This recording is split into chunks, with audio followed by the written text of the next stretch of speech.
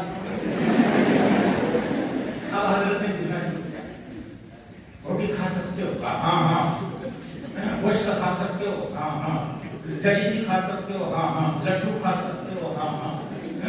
سب جو بہت دیر تک 5 منٹ تک بھوکا سکتے ہو؟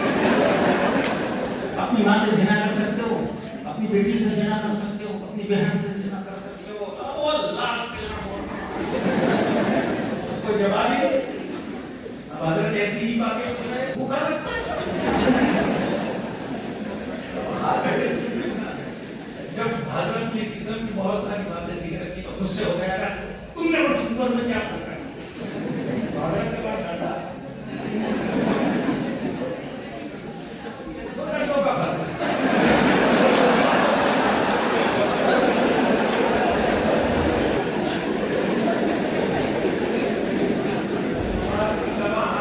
جواب نہیں کیا جاتا ہے. تفصیلی جواب ہوتا ہے ورنہ پھر صبح بن جائے گا.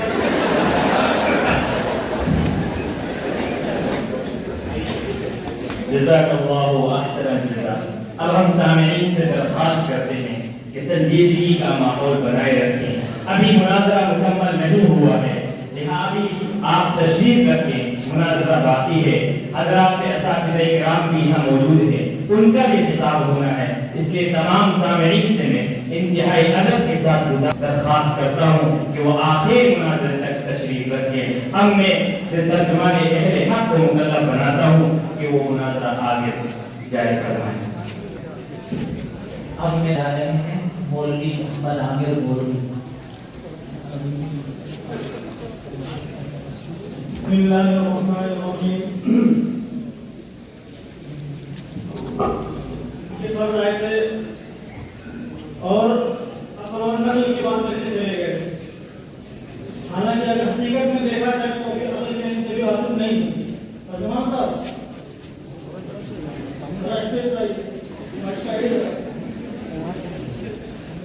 آپ کیا بات جو قید لگائی گئی وہ صرف ترجمان کی دوسرے ترجمان کو مطالبہ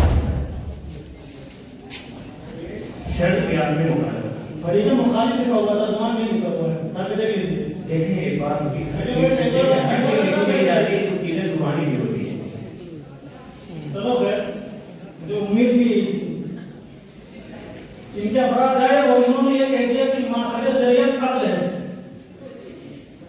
ہر باتیں دی گئی یہ کہنا چاہتے ہیں کہ شریعت کو قتل کے معیار پر پرکھا جائے گا اور اس کا سب نتیجہ یہ نکلتا ہے گویا کہ انہوں نے اس بات کو تسلیم کر لیا ہے کہ عقل کے اندر اتنی صلاحیت ہے کہ وہ تمام چیزوں کا ادراک کر سکتی ہے.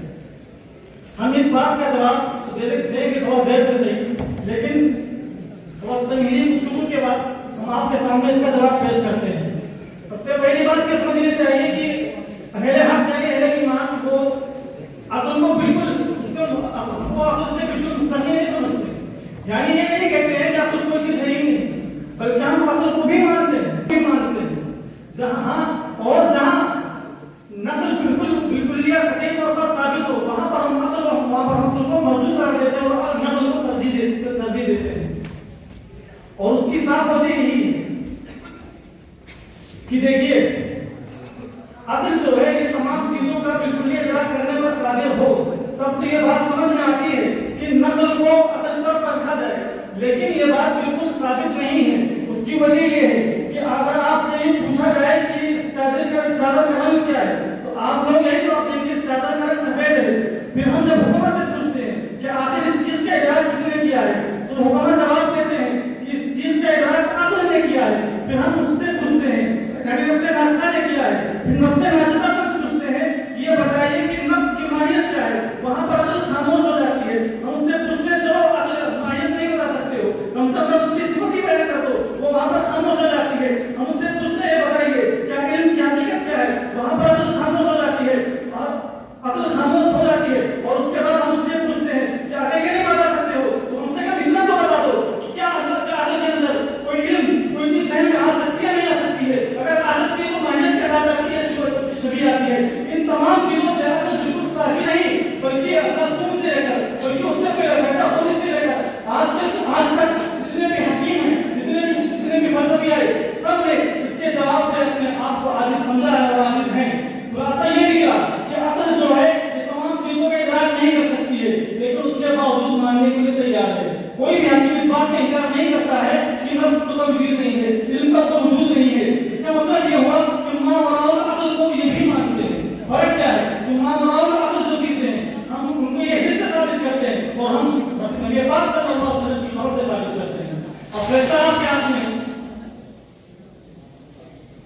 ایک بات میں کہنا چاہتا ہوں، یہ بھائی جب میں ذاتیات کا اظہار نہیں کرتا، لیکن یہ بھائی ہمیں اظہار کرنا چاہتے تھے جب کی بات کر رہے ہیں، جنہیں فرد اور افراد کا نہیں پتا، ان کے ترجمہ تو بھیج نہیں پا رہے ہیں، یہ ہمیں دینے تھے منہ بولتا گیا، مناظرہ بڑھ گیا، کا کہنا پڑا کہ آگے چلو، اور یہ ہم نے ہمارے ساتھ غلط بات ہے، ٹھیک ہے نا؟ ایک بات کہہ رہے تھے 7 سمندر سے پار کر چکنا دبا رہا ہے، کم سے کم صحیح سے معلوم کر لیتے، جب سائنس کی ٹرمینالوجی کی بات آئی نا وہاں وہ بھی موئی کر گئے تھے اور بتا نہیں تھا، سامنے والے نے بتایا کہ سائنس کی ٹرمینالوجی یہ ہوتی ہے، آپ کہاں ہیں؟ اتنے بڑے مناظرے میں بیٹھے ہیں، میں دیکھو بات نہ کرو، بات آگے نہیں مت کر لوں گی، ٹھیک ہے؟ انہوں نے سائنس کی اصطلاح غلطی کی، اگر کوئی سینسیٹیو آدمی کو ہوتا فوراً کہتے تھے آپ کو معلوم نہیں ہم سے مناظرہ نہیں کیے، آپ مت کہیے گا۔ تیسری بات، آپ کہہ رہے ہیں قرآن میں میری بچیز کے ذریعے ہے، میں پھر کہتا ہوں بینکنگ سسٹم کے بارے میں قرآن کا بتا دیں، جواب وہ ہے کتاب میں تو دو، اور یہ بات ہم نے کبھی نہیں کی تھی، بات کی یونانی جو فلسفہ ہے اس کو سیکھنا فرض ہے، اس کو ہم نے کہا تھا کہ جواب دینے کے لیے سیکھنا ضروری ہے، آج کے اگر ضروری ہے کہ آپ کا سارے کو جواب دینا سیکھیے۔ اور ایک بات اور، آپ اشتہار سے دعویٰ کرتے ہیں لیکن مسائل نہیں ہوگی، ایک ہمارے ساتھی آئے تھے اور انہوں نے کہا تھا کہ اشتہار سے نہیں ہوا، اجماع نہیں ہوا، آپ نے کہا کہ امت کے اندر بتانا ٹھیک کیا حدیث بھی نہیں سمجھتی، یقین مانگے آگے تک میں آ کر کے میں اپنے فرض کو کہنا چاہتا ہوں، وہ ٹائم ابو شامہ مووی کو آئے اور بات کریں اور میرا ٹائم دیں۔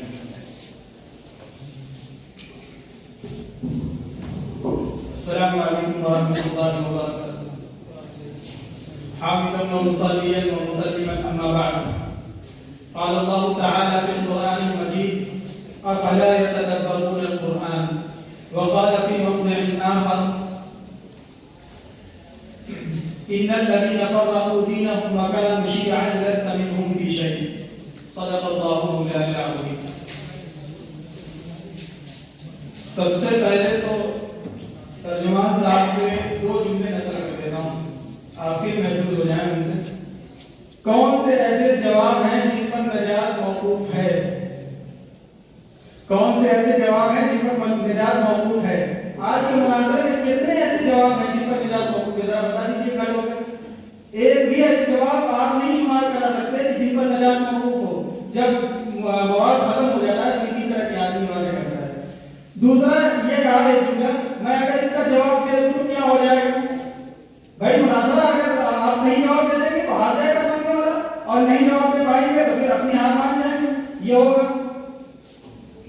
اور ایک سوال جو شروع میں کیا گیا اس کا جواب ابھی تک انہوں نے نہیں دیا، اور آخر مناظرے تک دے ہی نہیں سکتے ان کے پاس اس کا جواب ہی نہیں ہے۔ سوال یہ کیا گیا کہ پیش آمدہ مسائل کے حل کے لیے آپ کے پاس کیا استعمال طریقہ کار ہے آپ کے پاس، اور ایسی کون سی کتابیں ہیں جو ان مسائل کا حل پیش کرتی ہیں؟ ایسی کوئی کتاب ان کے پاس ایسی نہیں جو پیش کرتے ہیں جو ان کا ان مسائل کا حل پیش کرتی ہو، ان جدید مسائل کا۔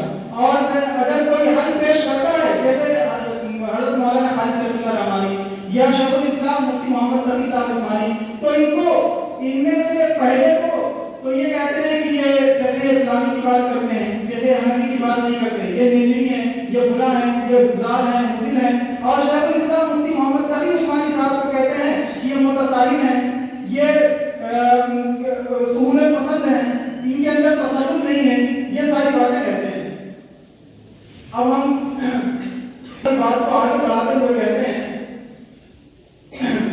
جس کا مدار چند مقدمات پر ہوگا۔ پہلا مقدمہ یہ ہے کہ آپ کو یہ بات بخوبی معلوم ہے کہ اسلام ایک عالمگیر اور آفاقی مذہب ہے، اور اپنی اس عالمگیریت اور آفاقیت کی وجہ سے اسلام اپنے اندر ان تمام مسائل کا حل رکھتا ہے جو قیامت تک پیش آنے والے ہیں، چاہے وہ مسائل کسی بھی نوعیت کے ہوں، کسی بھی خطے میں پیش آئیں، اسلام کے پاس اس کا حل موجود ہے۔ دوسرا مقدمہ یہ ہے کہ زمانے میں تغیر ہوتا رہتا ہے۔ آپ خود ہی سمجھیے کہ جن اشتہاری مسائل کو آج سے 1200 سال پہلے طے کیا گیا، کیا اس وقت کا زمانہ اور آج کا زمانہ ان میں کوئی فرق نہیں ہے؟ اس وقت کے زمانے کے اعتبار سے آج کا زمانہ زمانہ بہت آگے چلا گیا اور ان کو اس کی خبر نہیں ہے.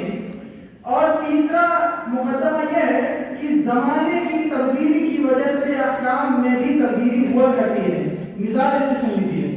حضرت امام شافعی رحمہ اللہ کہ ایک مسائل کو وہ ہیں یعنی مسائل کا مجموعہ جو مصر جانے سے پہلے کے ہیں اور ایک مسائل کا مجموعہ وہ ہے جو مصر جانے کے بعد کا ہے. پھر پڑھنے والا ہر شخص جانتا ہے کہ امام شافعی رحمہ اللہ نے مصر جانے کے بعد بہت سے مسائل سے رجوع کیا تھا. اسی طریقے سے حضرت امام ابو یوسف رحمۃ اللہ علیہ نے جب منصب قضا کو قبول کیا تو اس وقت انہوں نے قضا سے متعلق بہت سارے مسائل میں رجوع کیا تھا. اور دلچسپ بات یہاں یہ بھی سمجھیے کہ فقہ حنفی میں قضا سے متعلق مسائل میں امام ابو یوسف رحمۃ اللہ علیہ کے مسئلے کو ترجیح دی جاتی ہے. اب یہاں پہ تبصرہ ہمیں یہ کرنا ہے کہ اس کی آپ جو بھی توجہ کر لیں ان دونوں واقعات کے حوالے سے جتنی بھی باتیں کر لیں آپ اس کا انکار نہیں کر سکتے کہ ان کے وجود کے اندر زمانے کی تبدیلی کا دخل تھا. اگر آپ اس تبدیلی کے دخل کو نہیں مانتے تو پھر آپ ان کے ترجمہ نگاروں کو جھٹلا دیجیے جنہوں نے ان کے ترجمے میں یہ بات شامل کی ہے کہ مصر جانے کے بعد رجوع کیا, منصب قضا کو قبول کرنے کے بعد رجوع کیا. یہ لفظ بتاتا ہے, دونوں الفاظ ایسے ہیں جو بتاتے ہیں کہ زمانے کی تبدیلی کی وجہ سے انہوں نے ایسا کیا. زمانے کا انہوں نے مطالعہ کیا, زمانے کو دیکھا کہ زمانہ بدل چکا ہے, لوگوں کے جذبات بدل چکے ہیں. اور مقام جب امام شافعی رحمۃ اللہ علیہ کو انہوں نے وہاں کے حالات دیکھے اس کے بعد انہوں نے بہت سے ایسے مسائل جن میں وہ پہلے ایک رائے کرتے بات کیا.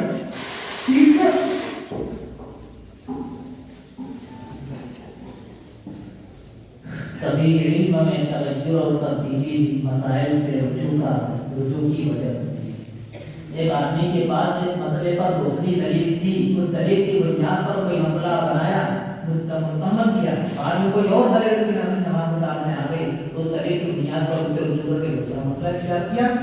تو یہ تبدیلی صرف زمانے کی وجہ سے نہیں ہوتی, کبھی تبدیلی علم میں ترقی اور توجہ کی بنیاد پر بھی ہوتی ہے.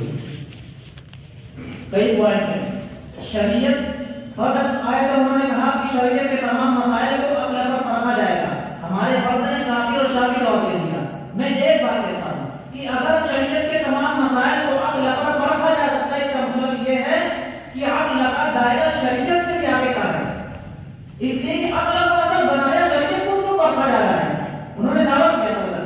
اور اگر شریعت کے مسائل کو عقل پر پرکھیں گے تو شریعت سے مسائل کا معاملہ ہے.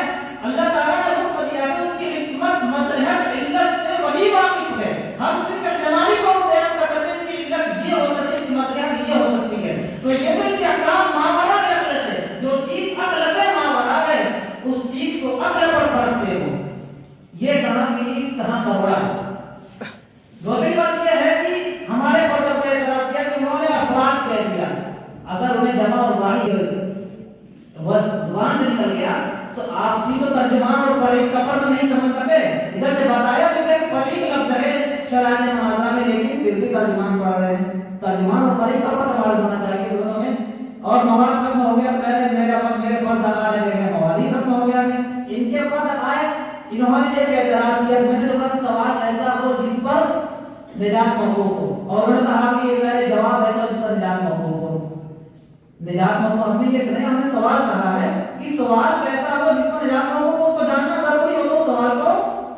اب آپ کہیں کہ اللہ تعالیٰ نے آدم اسلام کو کیسے پیدا کیا, ہم کہہ دیں کہ جس کو قرآن بیان کرے اس کو آپ کہیں کیسے اس کی کیفیت بیان کریں, یہ کیسے بیان کرے, قرآن خاموش ہے.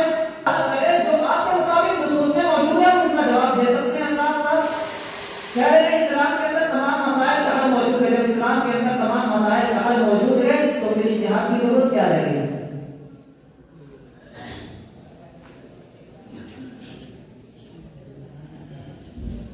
الحمد لله والصلاة على نبيه أما بعد.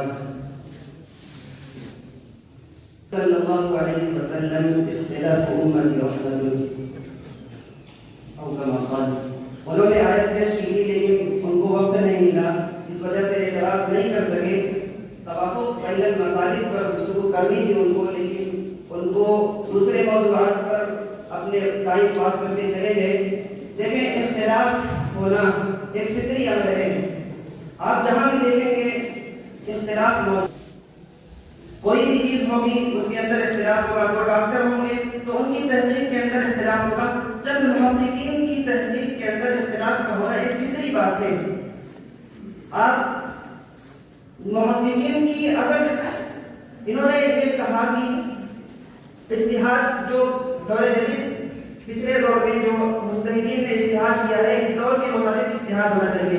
بھائی اس کی ضرورت کیا ہے؟ پہلے آپ اس کی ضرورت بتائیں پھر اس پر بات ہوگی. اور دوسری چیز انہوں نے اس دور کے جو علماء تھے ان کے اندر علم کا فراست کی، ذہانت کی، بغاوت کی، ان کے اندر تقویٰ تھا. اس وجہ سے انہوں نے جو اجتہاد کیا ہے وہ اجتہاد اور امت کے درمیان مقبول ہوا ہے. اور اگر آج آپ اجتہاد کریں گے تو اس کو کوئی قبول نہیں کرے گا. آج وہ صلاحیت ہی نہیں ہے، وہ استعداد ہی نہیں ہے. آج لوگ جو مستحق بنے بیٹھے ہیں، کوئی کہتا ہے کہ یہ جو نماز ہے اس کو ہٹا دیا جائے. اس طریقے کے اجتہاد کرتے ہیں کہ اگر اس نماز کو ہٹا دیا جائے گا تو لوگ بہت سارے اسلام قبول کریں گے. اور کوئی کہتا ہے یہ جو زکوٰۃ ہے یہ قومی فنڈ ہے، جہاں جاؤ استعمال کرو. اس طریقے سے استعمال ہو رہا ہے. اور کوئی کہے گا کہ یہ جو قرآن کے اندر 3 روزے کا حکم دیا گیا ہے اور حالانکہ اور یہ جو 30 روزہ ہے یہ علماء کے کھڑے ہوئے ہیں. یہ ہے ان لوگوں کا اجتہاد. اگر اس طریقے سے اجتہاد کی اجازت دی جائے تو دین کا بالکل شباب بن جائے گا، دین کی دھجیاں ہو کر بن جائیں گی. اس لیے علماء امت نے 24ویں صدی کے بعد اجتہاد مطلق کی اجازت بند کر دی ہے اور اجتہاد مقید اب بھی باقی ہے اور یہ قیامت تک باقی رہے گا کیونکہ اس کی ضرورت ہے. اور اجتہاد مطلق کی ضرورت نہیں ہے. اجتہاد مطلق کا دروازہ بند ہو چکا ہے کیونکہ اصول اور قواعد جو علماء امت نے طے کر دیے ہیں انہیں کی تحت رہ کر اب علماء امت اجتہاد کرے گی، مسائل نکالے گی اور امت کے نئے مسائل کا حل کرے گی. اور انہوں نے جو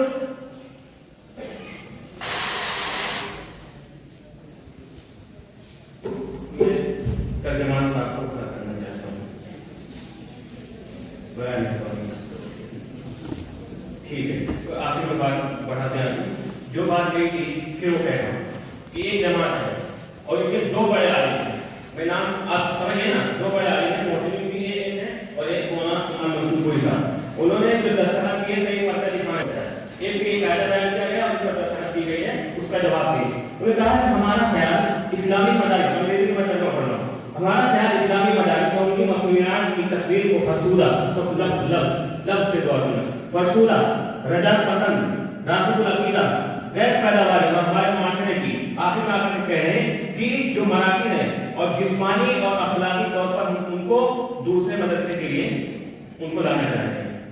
سوال کیا وہ غلط نہیں جانی؟ اگر وہ غلط یہ رول اگر غلط تو دستخط نہیں کی گئی.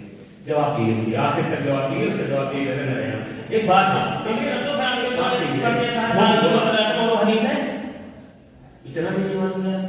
منازع کریں، مجھے صرف میرا پیسہ چاہیے جو میرا خرچ ہوا ہے. چاہے آپ 70 صاحب نے دیوان چاہے آپ نے مجھے چاہیے جو آپ نے خرچ کرو آپ کے نام کر کے. ہم نے کبھی نہیں کہا کہ اگر آپ کچھ بولنا چاہیں تو بول سکتے ہیں، کوئی بات نہیں.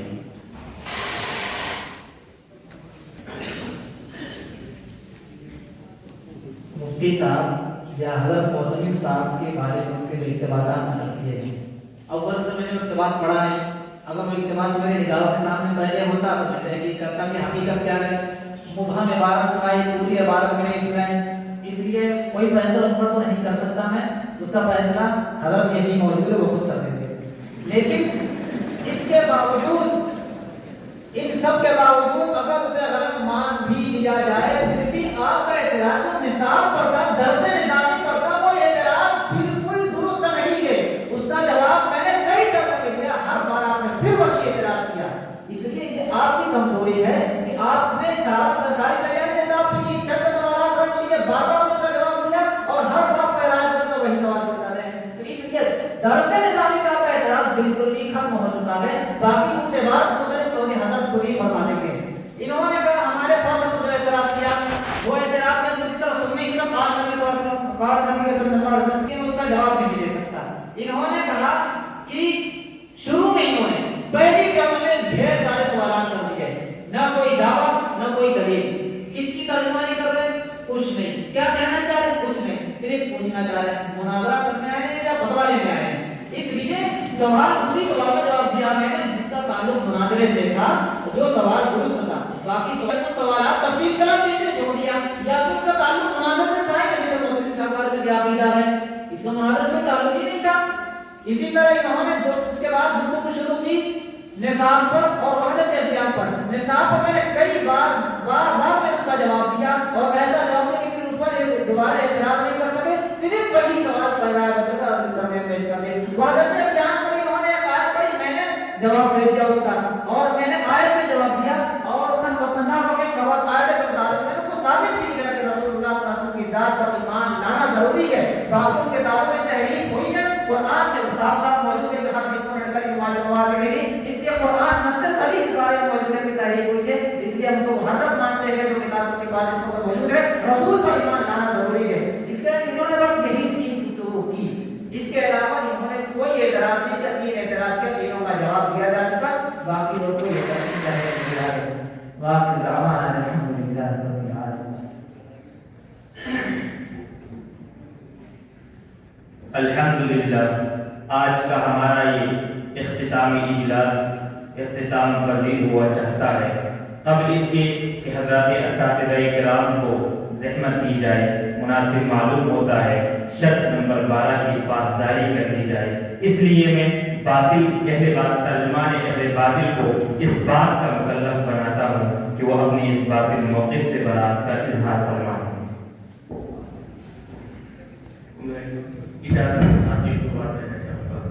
پہلے ہم نے جو اجازت لے رکھی ہے، ایک دو بات کہنا چاہوں گا۔ سب سے پہلی بات کہ جو یہ مناظرہ ہوا ہے، اس کی جو رہنمائی کی ہے وہ اس مناظرے کے کریڈٹ دینا چاہوں گا۔ جو اچھا ہوا ہے وہ میں دینا چاہوں گا اپنے استاد محترم کو، جنہوں نے مجھے 5 سال 6 سال دور میں میری رہنمائی کی، مولانا مزمل صاحب بجاجی صاحب کو، اپنے والدین کو جنہوں نے آ کے مجھے یہاں پر پڑھایا، اور یہ میرا آخری مناظرہ ہے اور یہ میرا آخری تک یہ تو مجھے بات نہیں ہے۔ سب سے پہلی چیز۔ دوسری چیز، اس مناظرے کی جو خصوصیت میں کہنا چاہتا ہوں کہ میں اپنے انجمن میں نہیں گیا پوری سال آج تک، اپنی انجمن میں جو ہمارے اس سے ڈسٹرکٹ یعنی کہ اسی ہے فیضآباد کی، لیکن ہم گئے دوسری والے انجمن میں، لیکن پھر بھی ہم تقریر کر سکتے ہیں الحمدللہ۔ تو سب سے پہلی چیز یہ کہنا چاہوں گا کہ مناظرہ ہمیں تقریر کی صلاحیت بھی پیدا کرتا ہے اور جو تحریر کی صلاحیت بھی پیدا کروا دیتا ہے۔ تو جو حضرات یہ سمجھتے ہیں کہ مناظرہ صرف یہ پیدا کرتا ہے، ایسا نہیں ہے، یہاں پر دونوں صلاحیتیں پیدا ہوتی ہیں، اس لیے آپ لوگ ضرور آئیے اس میں شامل ہوئے۔ یہ بہت بس میں آخری بات کہنا چاہوں گا کہ ہم نے اپنے اساتذہ کو خاص طور پر میں صدر صاحب سے معافی چاہوں گا کہ بار بار ہم نے نام دیا ہے اور سامنے کہہ کرتی کہ یہ بات جو ہے یہ بات ہی اعتراض ہم نے کہہ دیا ہے اور معاف کیا جائے گی۔ اور میں ناصر بھائی سے کہنا چاہوں گا اگر کوئی غلطی ہوئی ہے معافی چاہوں گا۔ سالم بھائی سے میں نے عامر بھائی سے غالب کی بات کی ہے، سب کے سامنے بات کی تھی، افراد اور فرد کو پکڑ کر کے سب کے سامنے میں معافی چاہتا ہوں۔ بتائی ہوئی کوئی بھی غلطی ہوئی ہو تو سب کے سامنے میں معافی چاہتا ہوں۔ اب اخیر میں ایک بات کہہ کے بات مکمل کرتا ہوں کہ ہم نے ترجمانی بھی ہو سکتا ہے، میری زبان سے اپنے طرز کا استعمال کرو، اس لیے میں کلمہ پڑھنا چاہتا ہوں لا الہ الا اللہ محمد رسول اللہ۔ میں اپنی جانب سے اقرار اور اپنے افراد کی جانب سے نیامتاً اس بات کی موقع سے برات کا اظہار کرتا ہوں۔ السلام علیکم ورحمۃ اللہ۔ جزاک اللہ۔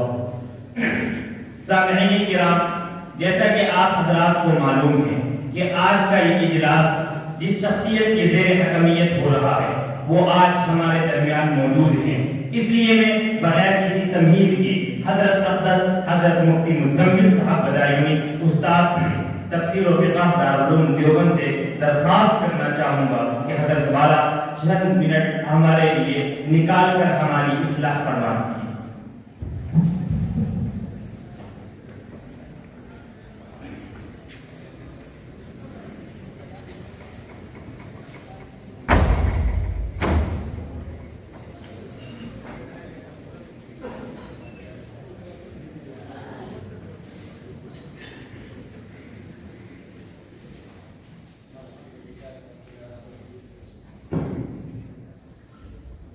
والصلاة والسلام على سيد الأنبياء والمرسلين محمد وعلى آله وصحبه أجمعين، أما بعد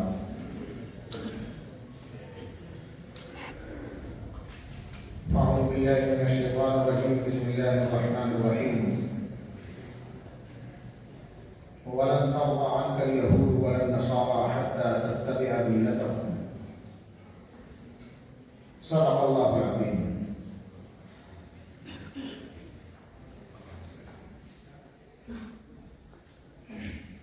میرے عزیز بھائیو،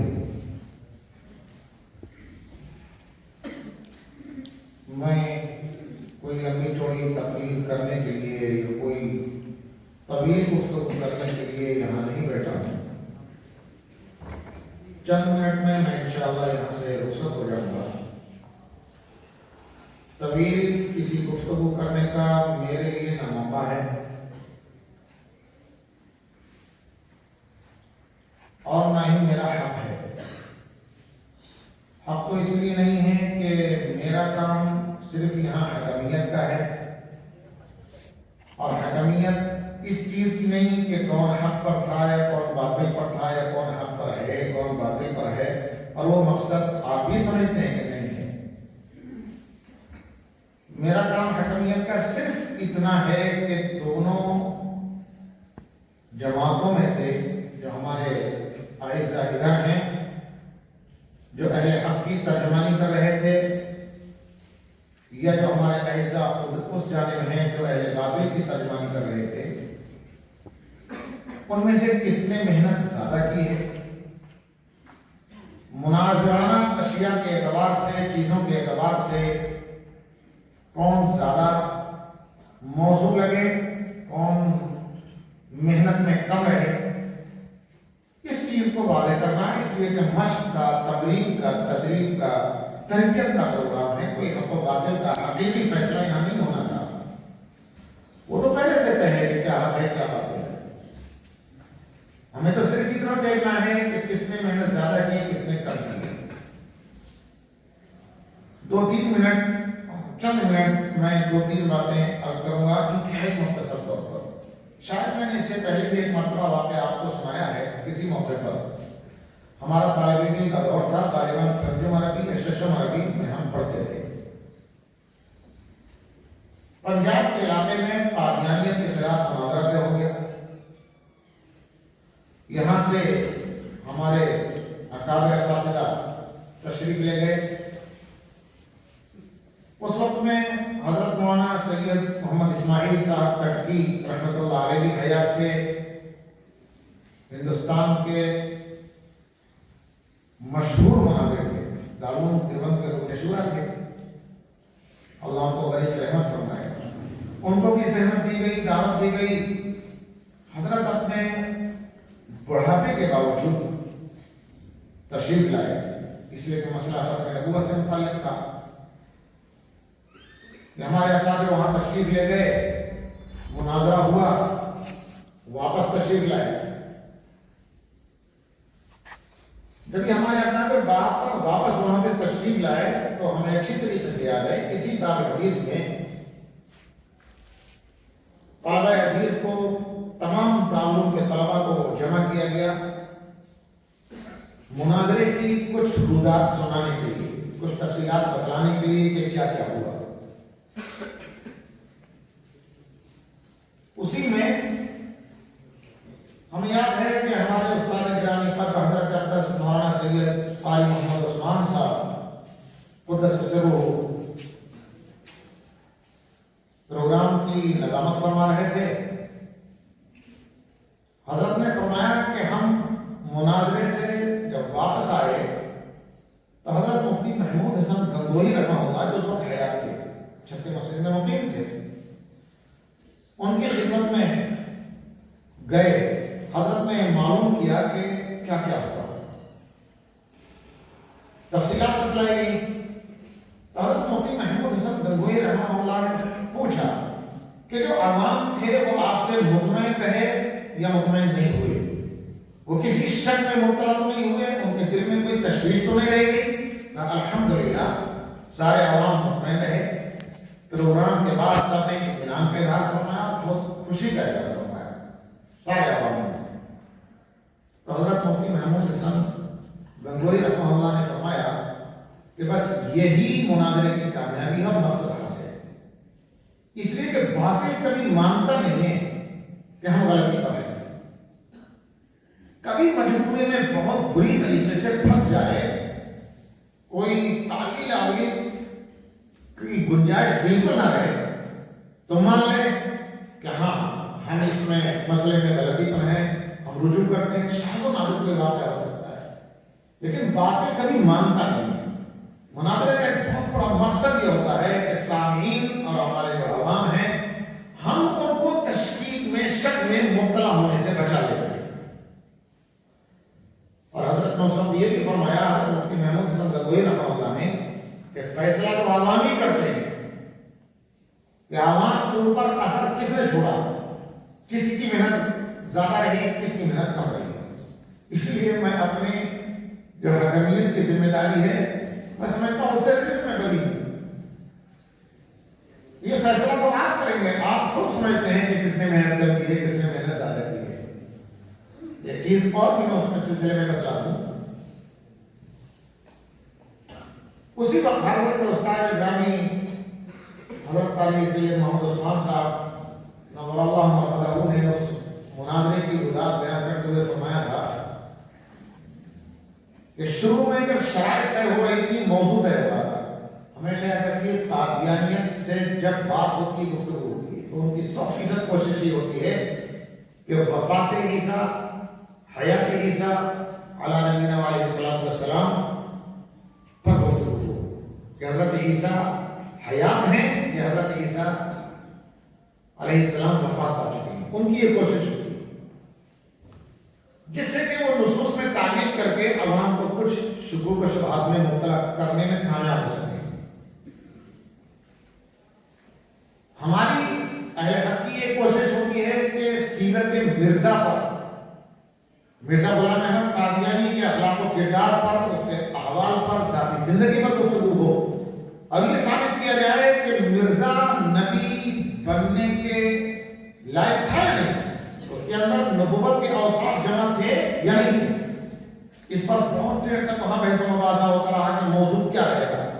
وہ اڑے ہوئے تھے کہ وفات عیسیٰ حیات عیسیٰ موضوع رہے گا, ادھر سے یہ مطالبہ تھا کہ سیرت مرزا موضوع رہے گا.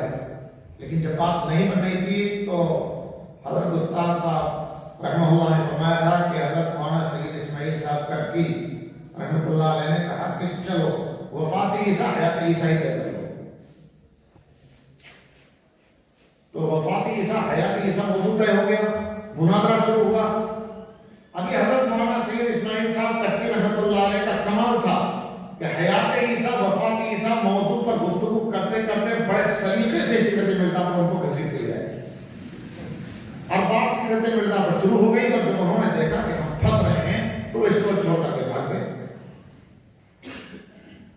میں نے یہ واقعہ اس لیے سنایا کہ اگر موضوع سے ہٹانے میں اور موضوع سے ہٹا کر کسی دوسرے مسئلے میں الجھانے میں مناظر اگر کامیاب ہو جائے تو یہ اس کی محنت کی اور اس کی حاضر جوابی کی اور اس کے اندر مناظرانہ صفت کے کسی نہ کسی درجے میں کمال کی یہ دلیل ہوا کرتی ہے.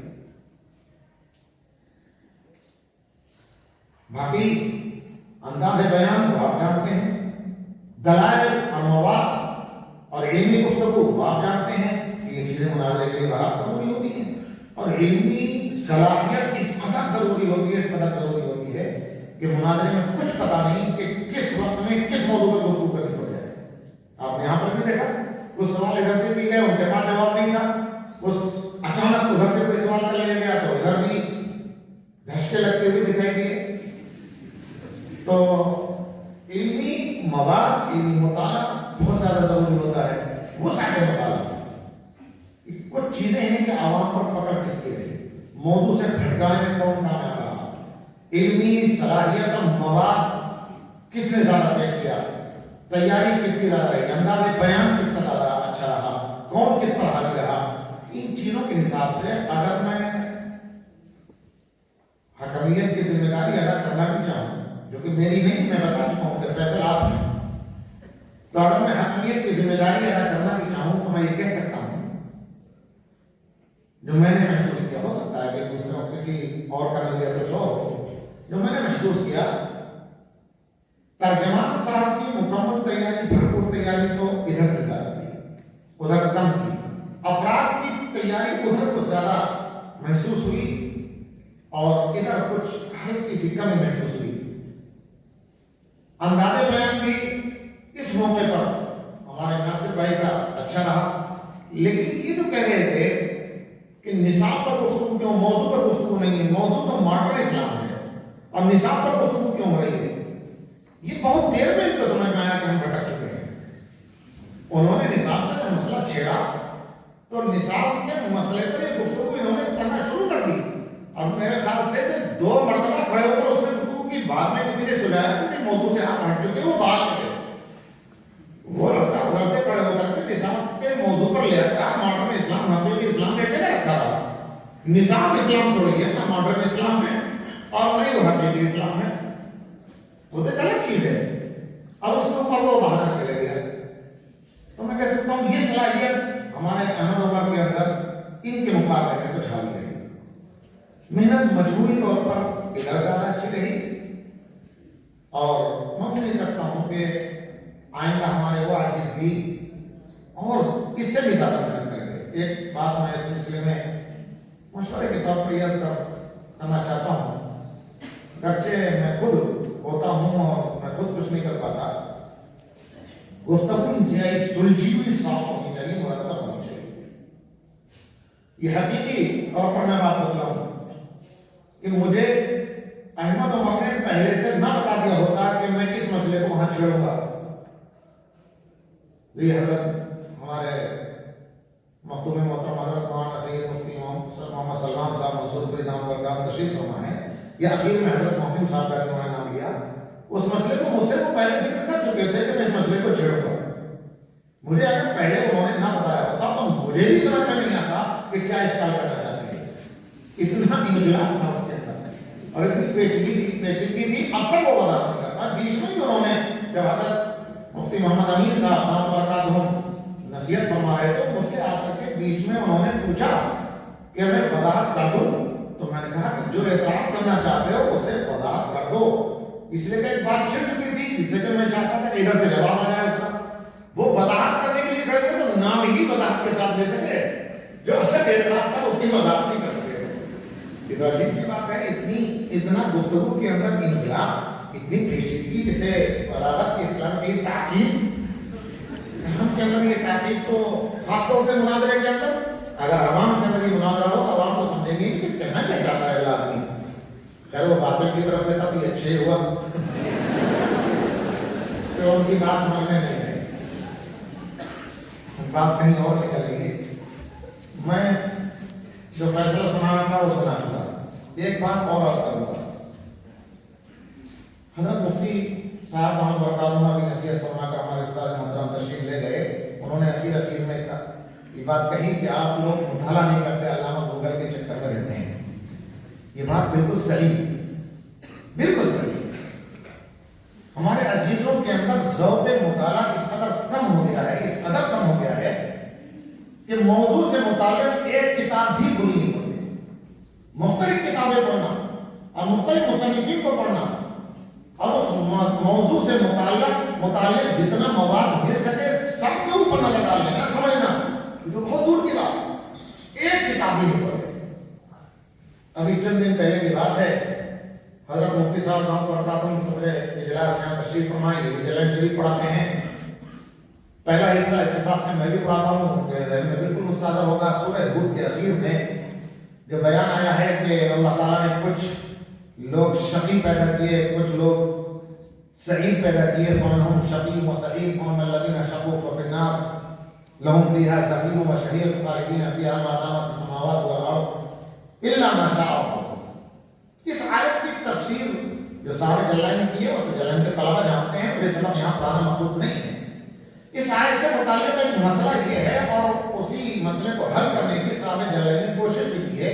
الا ما شاء ربک کی تفسیر کرتے ہوئے غیرہ, الا غیرہ ما شاء ربک کہہ کر ایک مسئلہ اس سے متعلق یہ ہے, اور ماڈرن اسلام والے اس کو پیش بھی کرتے ہیں کہ جہنم دائمی چیز ہے یا نہیں ہے، یا وہ بھی ایک دن فنا ہوگی.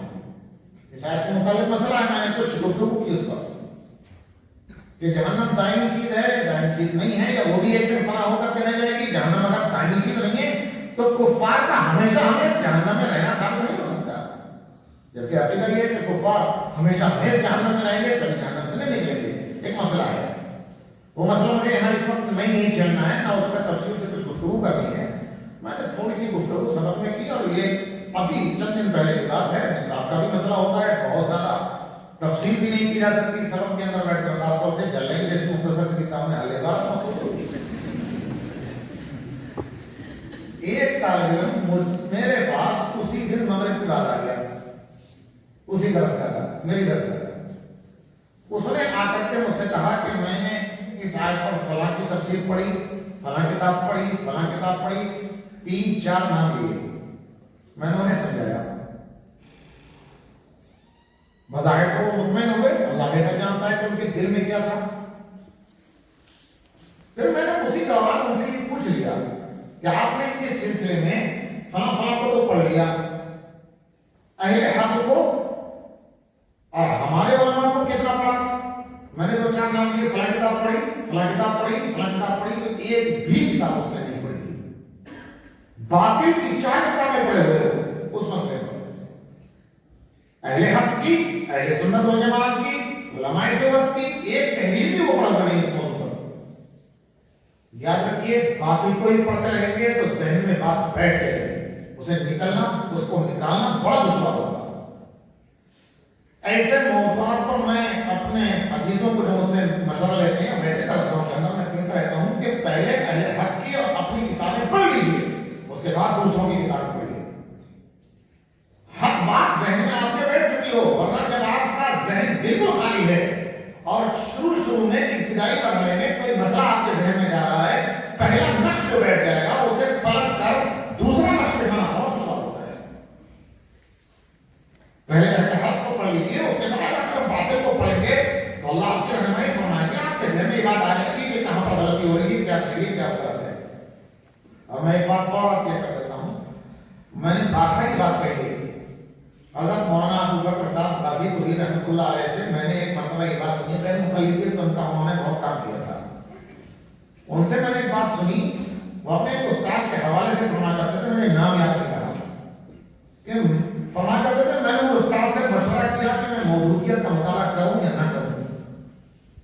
تو انہوں نے کہا کہ بیٹا موضوعیت کا مطالعہ کرو، اور جہاں پر بات صحیح رہے، صحیح لگے ٹھیک ہے، اور جہاں پر محسوس ہو کہ یہ مودودی صاحب ہمارے مسلک سے ہٹ کر کے بات کر رہے ہیں اور ان کی کمی بھی پکڑ میں آئے کہ غلطی یہاں پر ہو رہی ہے، تب بھی ٹھیک ہے.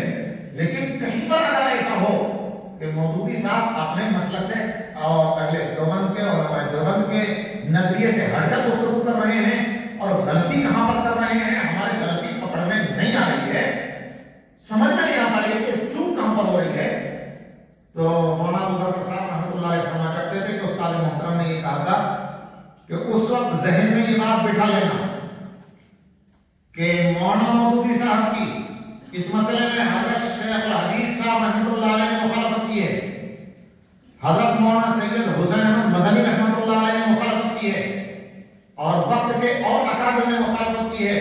اگر انہوں نے غلط کہا ہے تو غلط ہے، کہیں پر غلطی ہے، کہیں پر پانی بھر رہا ہے. میرے مطالعے کے عقل کی کمی ہے، اچھی عقل ہے کہ میں اس کو پکڑ نہیں پا رہا ہوں. آگے چل کر میں پکڑ لوں گا، مجھے اللہ تعالیٰ ہو سکتا ہے کہ سمجھ لیتے نہیں دے تو پھر یہ سمجھ لینا چاہیے کہ ہم سے بڑے ہمارے اکابر نے غلط کہا ہے تو غلط ہے.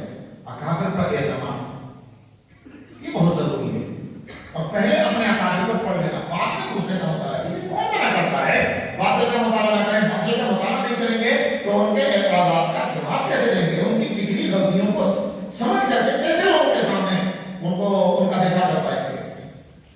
یہ چیز بہت ضروری ہوتی ہے کہ پہلے اپنے حق کا مطالعہ کیا جائے، اس کے بعد باطل کا مطالعہ کیا جائے.